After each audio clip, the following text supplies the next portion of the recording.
welcome back to Rank That Podcast. I'm Justin. And I'm Andrew. And you're listening to the podcast that ranks and argues all things entertainment, from movies to music to TV shows and beyond. We're very excited to be back after 4 years off. Yeah, it's pretty much like the time between 2 seasons of Stranger Things. Yeah, I'll say, or any TV show these days. I feel like it takes forever. But yeah, jokes aside, we're very excited to be back. Yes, and welcome to our new home here on YouTube exclusively. So feel free to subscribe here on YouTube. We're on Facebook, Instagram. That will keep you up to date on all of our episodes.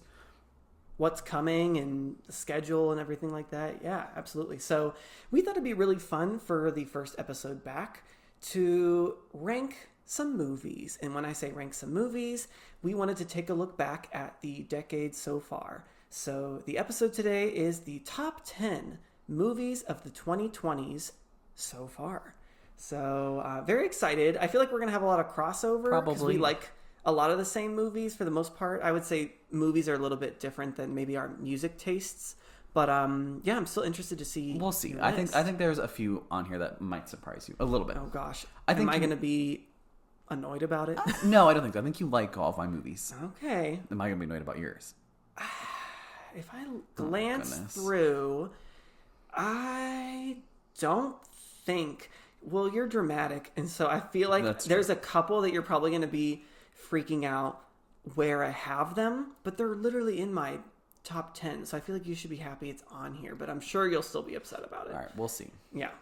All right, well, is it time to get ranking? Yeah, all right, let's get going on our number 10s.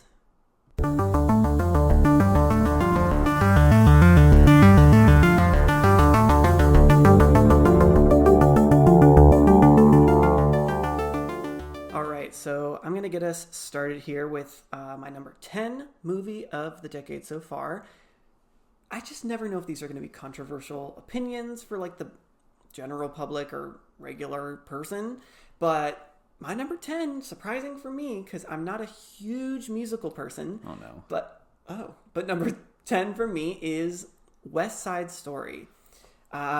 This movie is, I think, just absolutely beautiful, just from some of the shots of, some of the characters with light or like the sun in the background, some of the vibrant colors, the cinematography, like for example, where Tony and Maria are kind of dancing and loving each other after just, 10 minutes or so or whatever, of knowing each other, and there's water and you see some of the lights of the city in the water with them. It's just, I don't know, so pretty. The use of, again, light, sunshine throughout, shining onto different actors' faces.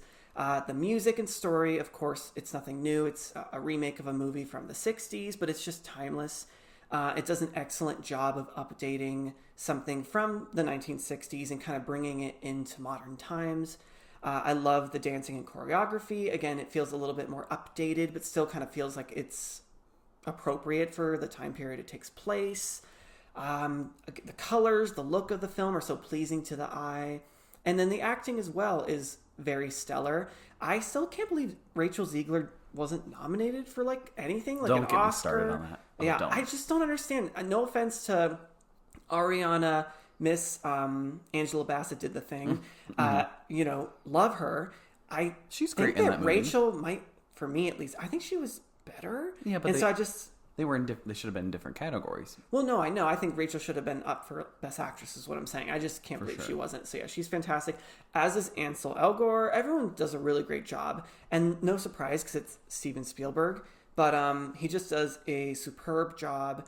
And he's just so special at making those kind of movies that feel, cliche to say, but like magical with his gorgeous shots and bringing everything to life. So yeah, I just think it's so well done. Yeah, I'm surprised it honestly made your list. I'm very happy about that. I'm not saying welcome. That it's going to be on my list at any point today, but... Is that a wink? Maybe. Okay. But yeah, no, I agree with everything you said. It is a phenomenal movie. Yeah. So, for sure. Okay, so I will start with my number 10, and I'm hoping this made your list, but I'm a little nervous it didn't. My number 10 is Challengers.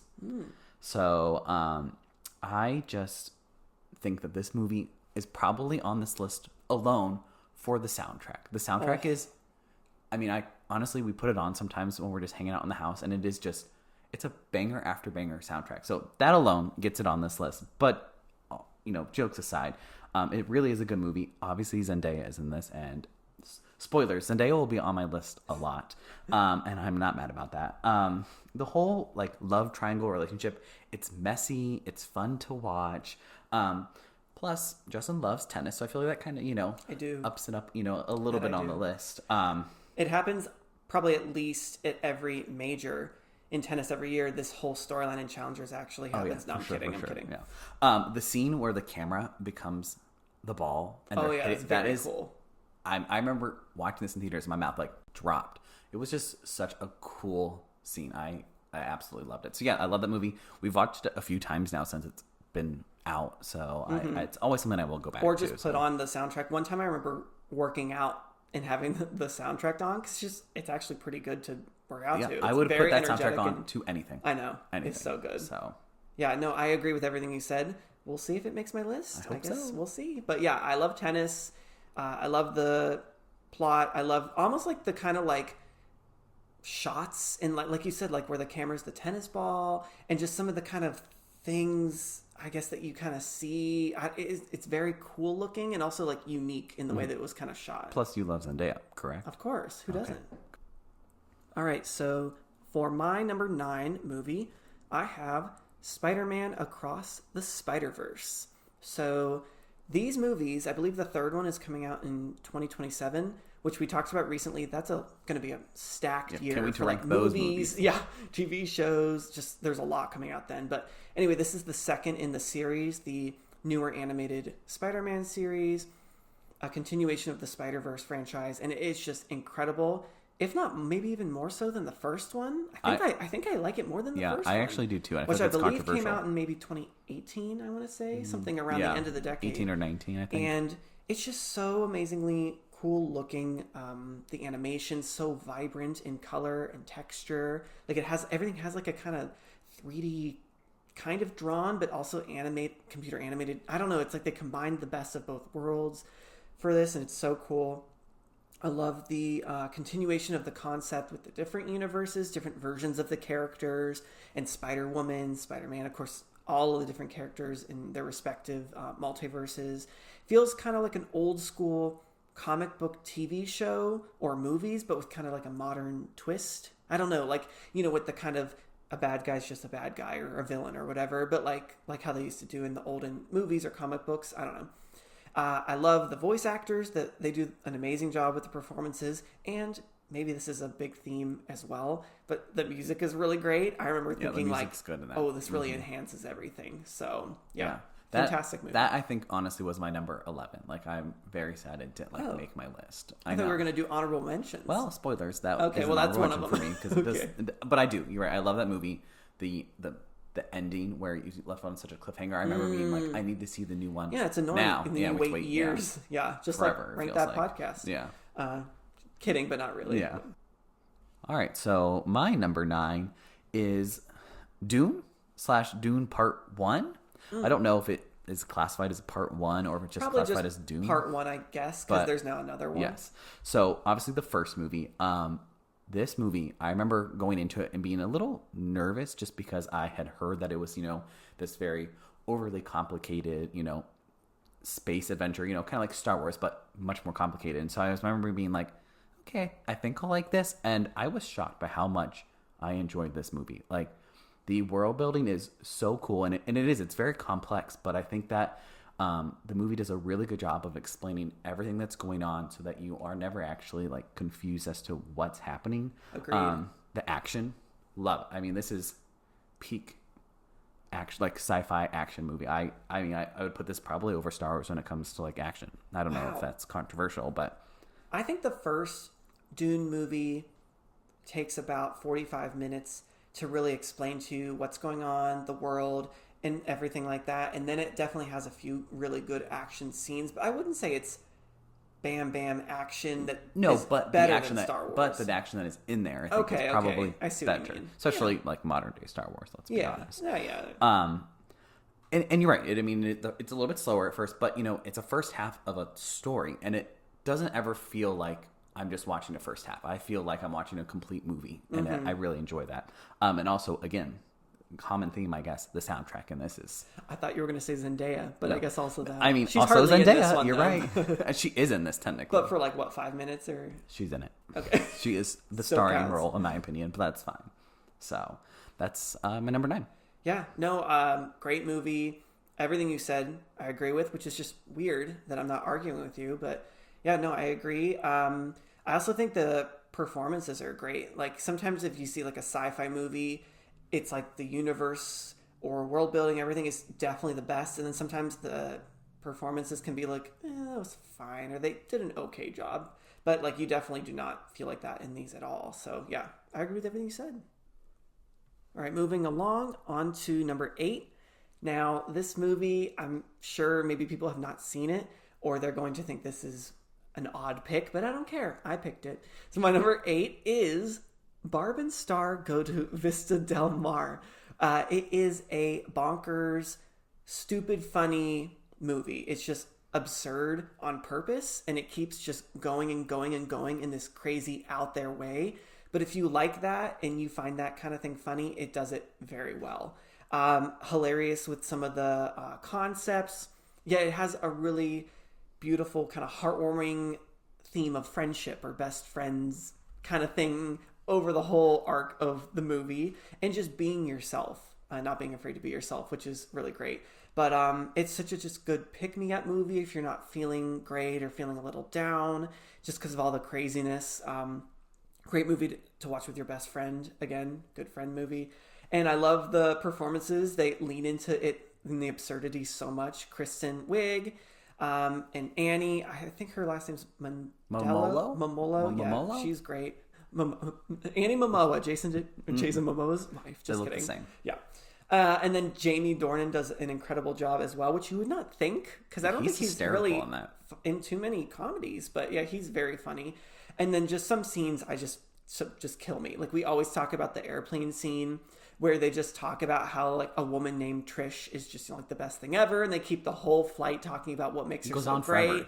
Goes on for forever. I think we even quote things sometimes like so and so if we talk about like at Christmas or at Halloween, we're like, forget it. And it makes me think of Trish, that scene. But yeah, just hilarious movie, stupid funny, but really makes me happy and laugh a lot. I feel like that movie eventually will become like a cult classic, I think. I agree. That's what I'm thinking. I feel like it already has kind of just started to become one, but I feel like once it's 10 years later, 15, 20 years later, then that's like cult status. But hopefully you're right. Okay, so my number 8 is another part 1, I guess, technically, even though I don't know if it's technically in the title anymore, and that is Wicked / part 1. This fits. This fits for you. And I know it's not going to be your list, and that's fine. But Maybe it will. We'll see. I can't imagine you have it higher than me, but that's fine. So it took them forever to make a Wicked movie. I remember it's been like talked about for just a crap ton of time, and they finally actually made it, and they really did, I think, such a good job with telling the story. Both Cynthia and Ariana are phenomenal, just absolutely phenomenal. I'm pretty mad that Ariana didn't win Best Supporting Actress. I know that also maybe is a little I'm trying to controversial. remember who she lost to. Would that not be? Oh, actually, I'm not positive. I can't remember right now. Keep talking. I'm going to look Okay, it up. yeah, you look that up. But yeah, she is so good in it, and as well, again, Cynthia is too.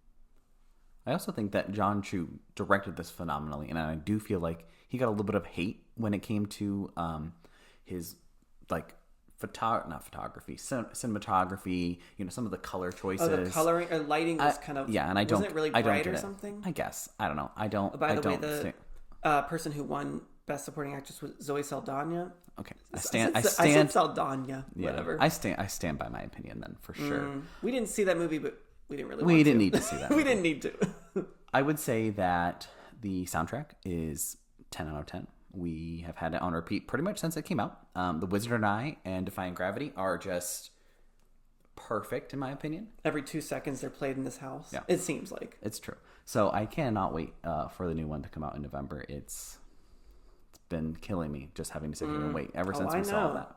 I know. No, it spoilers, but not really. It is not making my list. Whatever. I really enjoy it. I really do. Just for me, it's not going to be a top 10er, but I do love it. Moving along to number 7 for me is a wild movie. I also think it might be controversial for some people. They probably think it's too much, but I don't care. I have Saltburn. When we saw it in theaters, it was one of those movies where your mouth, you talked about your mouth being like open the whole time. I forget what it was for, Challengers maybe. Well, this times 5, honestly. It's just crazy. The plot, the things that you're seeing, shocking, intense moments, crazy things to witness. Like, yeah, I'm not even going to say, I mean, if I just say bathtub scene, people who've seen the movie know what I'm talking about. I love that it's kind of like a thriller meets dark comedy, dark comedy, which is kind of rare, mixing some of those genres together. Like sometimes you see dark comedy with maybe just like a drama or something, but it's very much thriller, creepy vibes, and I love that.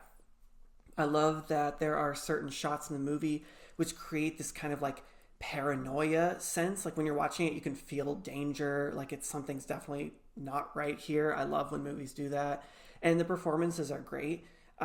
You have Rosamund Pike being so ignorant and just like super wealthy, like whatever, no care in the world. I have in my own little bubble. And then Barry Keoghan does an amazing job starring in the movie. Everyone's on top of their game.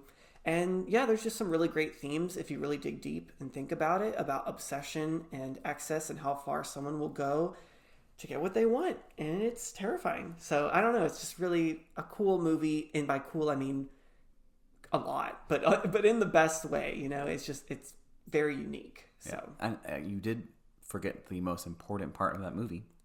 What? Murder on the Dance Floor. Oh, yes. That song was introduced to us from that movie. Yeah, and I can't believe, well, we were somewhat young, I guess, when it came out, like 7, 8, 9. And I guess maybe just because it wasn't big here in the U.S. But yeah, we discovered that song and I was like, that is also on repeat all the time. Yeah, it is. I need to see that movie again. I feel like that's a movie that I remember really enjoying. And I just, if you want to be honest, don't recall as much, I guess, as you apparently do. So yeah, you need to watch it again. Let's watch it again soon-ish. Okay, so my number 7 is a movie you've already talked about, and that is the 2021 version of West Side Story. I agree with pretty much everything you said about how gorgeous this movie is. I feel like this is probably Steven Spielberg's like most underrated movie.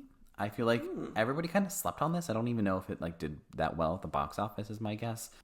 And it really makes me want Steven Spielberg to make more musicals. Like I really think he did such a good job with it. You know, again, like you said, this movie is gorgeous, and I need everybody to go and watch the balcony scene because that scene is just, it is so pretty, and I could eat it up. Is that the scene with the like? I definitely can remember a lot of the lights and everything. The lights, the water reflecting. Yeah, it's so good. So yeah, Rachel Zegler, robbed, as you said. The whole cast though is really, really good. So. I don't have much more to say. You kind of hit everything that, you know, I wanted to say already. So, so good. Beautiful. All right. My number 6 is a movie. When I talked about that there's going to be placements, you're not going to be happy where certain movies are. Yep. All right. It is in my top 10, so calm down. But number 6 for me is Barbie. And oh my gosh. Of course, you're going to have a problem with it being number 6.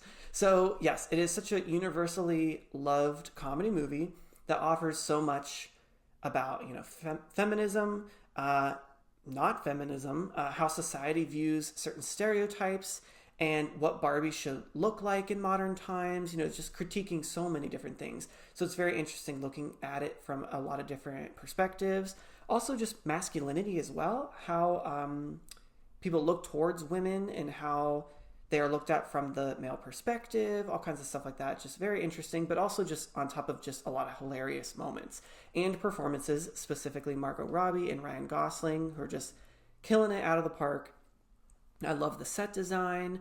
I thought that was really cool. It was kind of like old school, like how they used to do movies way back in the day with like those very well-made set designs. I love the colors, all the obviously pink, and all the different bright colors used in the film. The costumes are great. Again, bright, vibrant, pink everywhere for everything. And yeah, I just really loved the themes, but combining it with some really fun, just kind of what you would want out of a Barbie movie, but then mixed in with a bunch of really important topics and themes. And Yeah, I just thought it was really well done. And Greta Gerwig is such a great director. She's done, in terms of directing, I believe 3 films now, and she's 3 for 3 fully on each one so far. So I'm very excited to see what she does from here. So. Yeah, it is such a silly movie about a Barbie doll, but at the same time is so poignant to Important.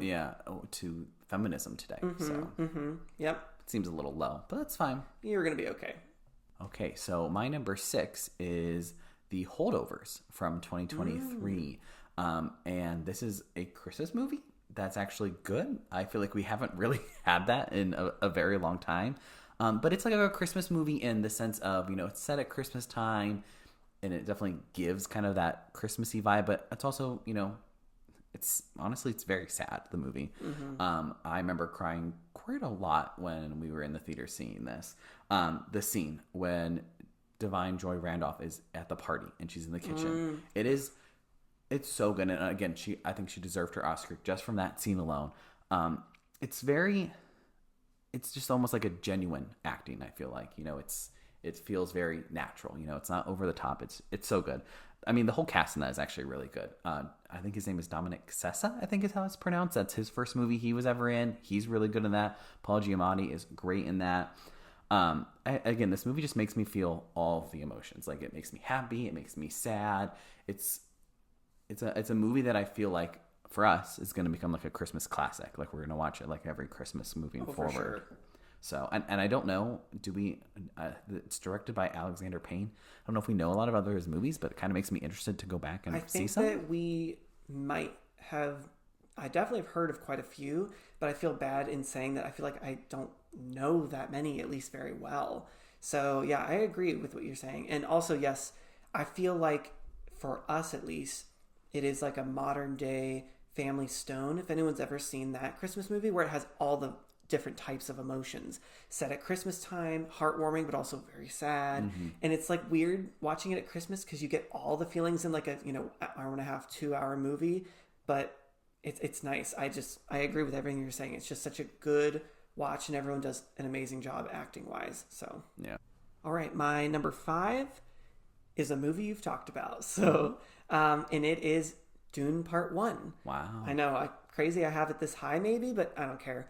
I remember we rewatched it in the lead up for Part 2. Who knows if that'll make my list? I guess we'll have to see.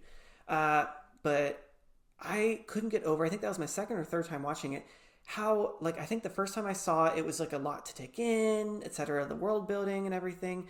But I remember watching it and being like, wait, this is like amazing. And then I think we did like a marathon weekend where we watched both Part 1 and 2 together, and I'm just like, oh, I love it. Like you're saying, the world building, I can't get enough of a good world building in like a movie or a TV series or whatever. It's just so fun seeing them create this like atmosphere and vibe from like every type of shot, and just the music, everything kind of builds to give you this like feeling, and you kind of understand without maybe fully understanding like what's going on in the world or whatever, this galaxy or whatever planets and everything that's going on. The movie's very detailed, covers a lot of ground, but like you said, it's not too confusing.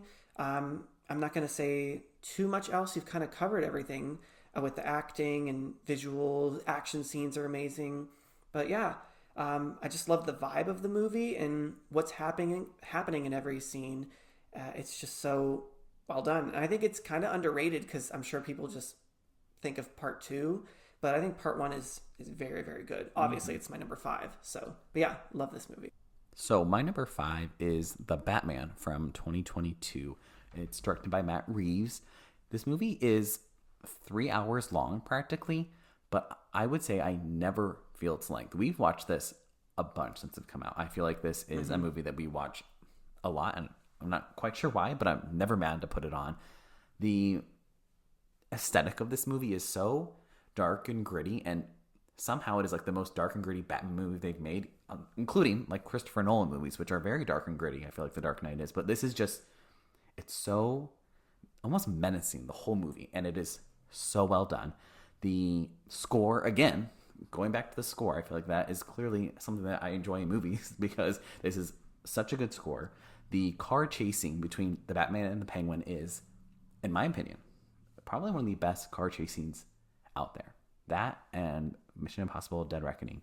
Those two, from just recently, within the last decade, some of the coolest car chase scenes.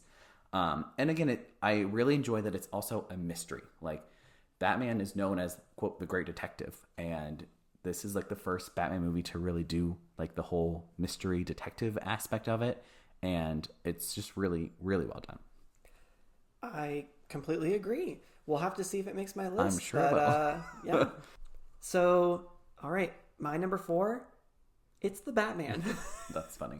I was going to talk about it whenever you were done talking about it, but I was like, no, actually, I'm just going to... You wanted your own time for it. No, I'm going to lead in.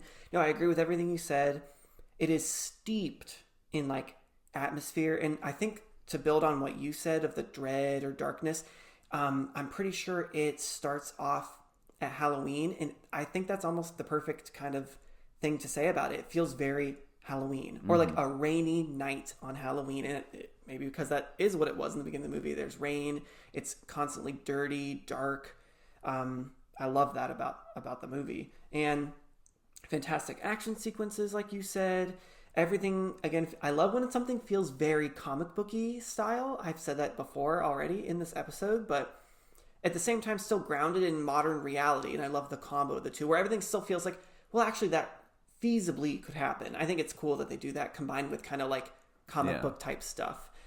Plot's great. Like you said, I love the kind of mystery of it all with Riddler. Catwoman's great. Music's great. And yeah, the vibes of the movie are just amazing. I think we've watched it a lot either on like a dreary winter or rainy day or like around Halloween. That's probably because it's just the perfect movie for when it's kind of like rainy and dark and cold out or something. So, but yeah, no, amazing movie, like you said. I also didn't get to say, and I completely forgot, that it also gave us the Penguin TV show on HBO, which is also a great show. So good. So, I mean, we have to thank that movie for that too. Yeah. No, that's a fantastic show. You're right. Okay, so my number 4 is also a movie you've talked about, and that is Barb and Star Go to Vista Del Mar. Wow, look at you. I mean, again, we are probably some of the only people out there who I feel like would place this movie this high, but I'm not mad about it because this movie really is bonkers in like the best way possible. I remember when we first put this on, I was like, what's happening? There's a secret lair with an evil villain. And I said, I thought this movie was about two women going on vacation. And it is, but there's so much more to it. It's so funny. There's also like random musical numbers in the movie that are just kind of there, but work so well. And you also, again, forgot to mention the best part of the movie, and that is the My Heart Will Go On remix that they play during the club scene. Banger. We put that on all the time. I don't want to say too much in case someone hasn't seen a movie and they really want to watch it. Well, but spoilers. Maybe that's a great remix. Yeah, maybe a great Celine Dion song makes a cameo. I don't know. So, okay, well, that's my number 4. Okay. You said everything else about it. So good. On to my number 3. Well, it's happening again. You've said it already. So it is The Holdovers. So I don't think you fully touched on what I love about it aesthetically or like the kind of look of the movie, but I can't get over the fact that it visually looks so early 70s. It looks like if you were to show this movie to someone, not say anything, and be like, when did you think this came out? Or something like that. I wouldn't be surprised if someone said 1972 or 1973 or something like that. It just feels like the time it takes place. And I love that when movies do that. I feel like it doesn't really happen that much, to be honest. So when we saw it, I was like, wait, right away, I was just in love with the way it looked. It's just a good old-fashioned coming-of-age drama, but like you said, it's just done so well. Great characters and devastating performances. Paul Giamatti, I remember after the movie, we couldn't get over, he doesn't have a lazy eye, right? And then we did, a lot of, research into that. We were like, wait, hold on. And then didn't we also think it, switched? And, at one point, we're like, is your right eye or is it the left eye? I don't know. It was funny. But, yeah, you go down some rabbit holes sometimes, I feel like, looking into this stuff. But, yeah, there's a lot of just great lessons in the movie and themes, about growing up. And, yeah, a great holiday movie gets you in the feels for the season with a lot of different emotions. But at the end of the day, very heartwarming and just such, I think, almost, dare I say, important watch. Like, it's just, maybe you really could get something out of it, or everyone could get something out of it. So yeah, I love it, and it's always on rotation during the holiday season. Yeah, I love that it's becoming a new holiday tradition for us to watch it. Me too. Okay, so my number 3. Once again, you've already talked about it, and you had it way too low, and that is Barbie. This movie just is, it's so perfect to me. It is just, it's silly, it's campy, but at the same time, it tells like this very important message about feminism and masculinity, and it does it so well. And I remember walking out of the theater with the biggest smile on my face after seeing this. This movie, I cannot believe this, I'm about to say this, only got one Oscar, and that was for original song. Oh, like a win? Yes, isn't that just insane? And Greta Gerwig not even nominated for Best Director for this movie. Trash. Absolute trash. She should have been nominated for that, for Little Women. What the heck, Oscars? What is with the hate on Greta Gerwig? So we've talked about this movie enough. You have it too low, but that's fine. I have it at 6. Well, should be at 3. And you have I'm just saying. 3 spots too low. Yeah, sorry about it. Yeah, no, fantastic movie, but apparently you don't think I think that, but yeah. On to my number 2, I have Everything, Everywhere, All at Once. Well, surprise, surprise, Justin. That is my number 2 as well. Wow. I'm shocked we haven't had like the same movie in the same spot. I know, so I am far, too. but just at different places. But I've said this about maybe a couple movies on this list. I guess I just love an out there movie or bonkers movie, but that is exactly what this is as well. Yeah, I would say it's arguably probably the most unique movie we've probably ever seen, I would say. Yeah, I wrote that down too. That it's kind of just unlike anything I had seen or can remember seeing, at least in my life. So, and that has to count for something. The directors who did this movie, they also did Swiss Army Man. I don't remember if you remember seeing that. Yes, I do remember. And that movie is weird too. But I feel like this movie does a better job of like meshing like the weird and the oddness of it all with like the actual like story. Yeah, I agree. If that makes sense. Yeah, and that movie is not nearly maybe as crazy as this one. Like, yes, it's weird and out there, but not nearly as much. Yeah. And I also feel like this is a movie people love, or I don't know if I would say the word hate, but they don't like that it's just so weird. And, I guess I can get that, but I also obviously don't because it's my number 2.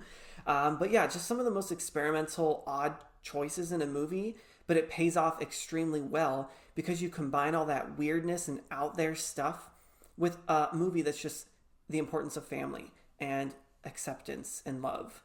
And so, again, I just must love a weird movie, but then it has like deep themes to it, or really like beautiful themes to it. I don't know. Yeah. But go ahead. I was gonna say that it is. You're right. It's so deep, and then at the same time, it's a story about people going to different universes, and they have hot dog fingers, or they're literally just rocks. It's and deep. like it's stupid and silly, but you're right. It is such a deep movie if you actually like watch and understand the themes of it. I just want to give it a shout out to Stephanie Hsu because she is so good in this movie, and again should have won an Oscar. Robbed also, even just like she, I don't know, no offense to Jamie Lee Curtis, but sometimes people win their Oscars for things that they were better in other movies, but right. Poor Stephanie. I say poor Stephanie like she's dead or something.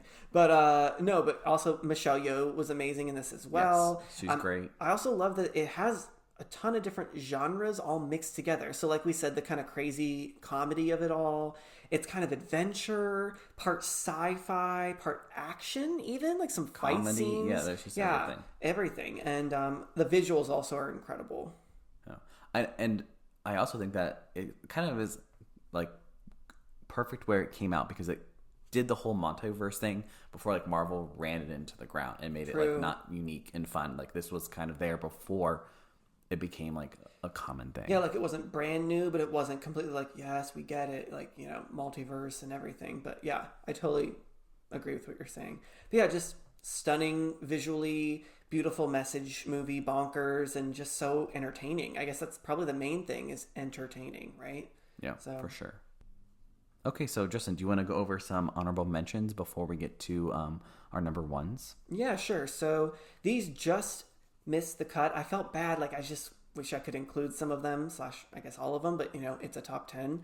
So just going to list off a few. I love these movies so much. I'm sad they're not here, but so we got The Fabelmans, another Steven Spielberg great movie. Encanto, The Wild Robot. Cried like 5 times when I watched that.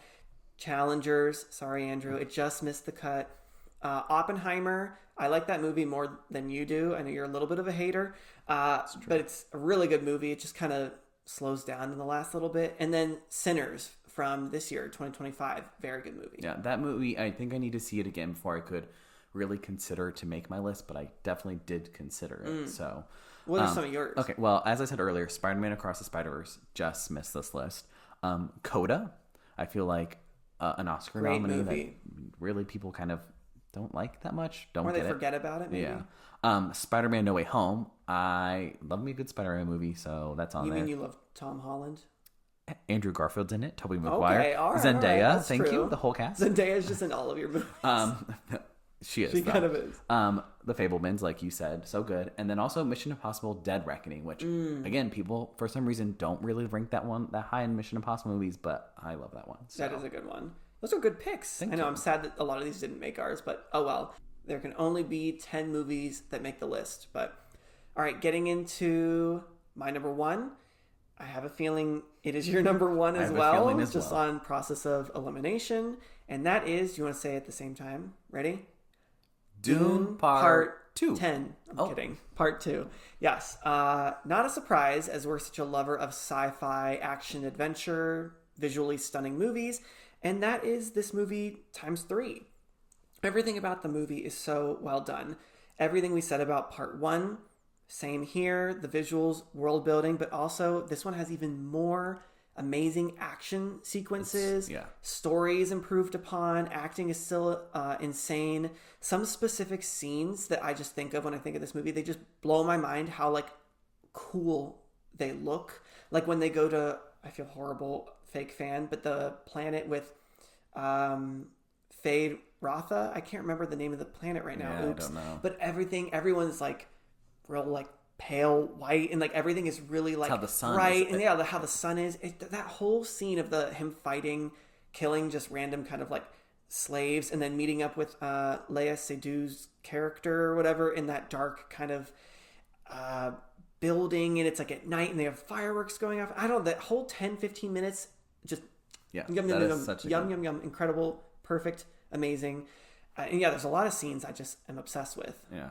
And the same thing with the Batman. This movie is literally almost 3 hours long, and I am never bored. Mm-hmm. Not once am I bored with this movie. It is action-packed the whole time.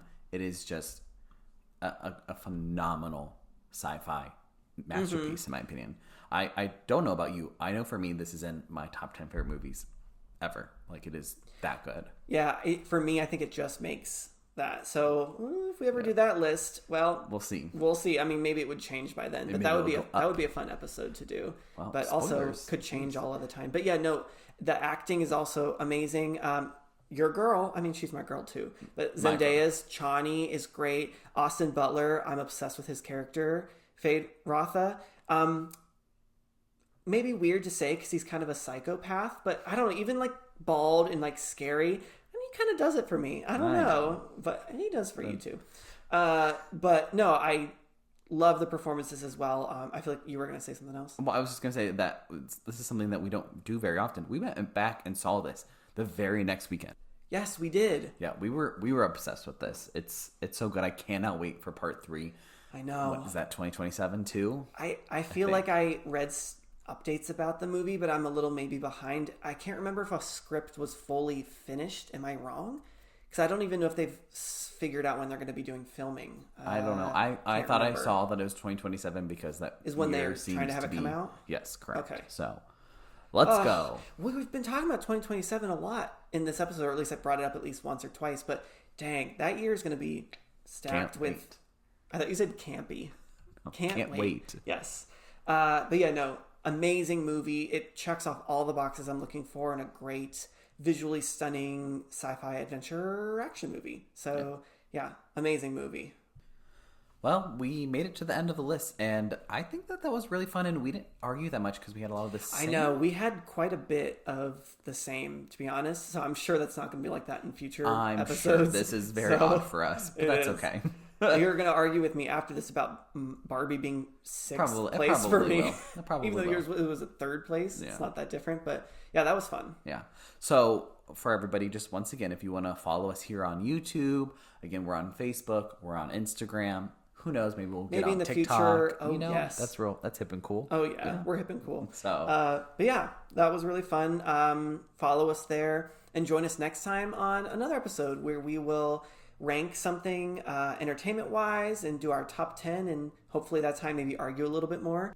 So thanks, everyone, for listening to the episode. We really appreciate it. Yep. Bye, everyone. Bye-bye.